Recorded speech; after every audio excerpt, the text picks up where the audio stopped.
Hi everyone, welcome back to this channel. In this tutorial, I will show you how to craft small cinema screen in Heartopia.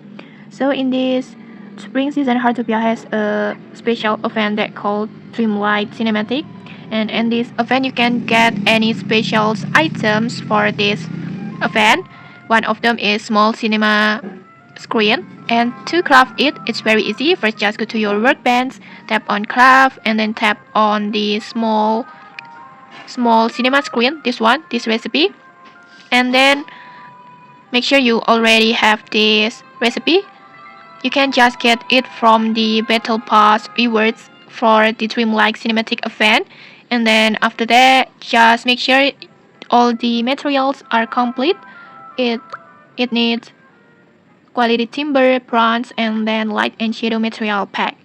After that, just tap on craft, and then just tap on hold to continue, and then just wait a moment, and then you will get this small cinema screen.